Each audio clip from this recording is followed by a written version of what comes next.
ঘণ্টেশ্বরে যাচ্ছি, বাবার মাথায় জল ঢালবো। শ্রাবণ মাসের সোমবারটা, এই যে প্রথম সোমবার এটা তো করেছি। তো ঘণ্টেশ্বরে যাওয়ার পথে এই যে এই পোলটা পড়ে, এটা পুরোটা কাঠের পোল। এই যে দেখতে পাচ্ছেন পুরোটা কাঠের পোল, আর এই পোলটা অনেকটা বড়। তো আমার ভয় লাগছে খুব পোলটা দিয়ে পোল পেরোতে। এই যেটা পুরোটা কাঠের পোল, আর এই সামনেটা এই যে এরকম নদীটা কতটা বড়, সামনের এই বাইক ফাইকগুলো আসছে।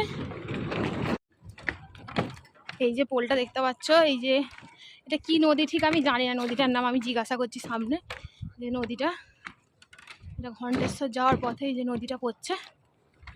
এই যে পোলটা বেরোতে, আমার পোল বেরোতে পুরো ভয়েতে বুক ডুক করছে। পোলটা প্রচুর বড়, আর এই যে সূরজ মনে হচ্ছে আসছে।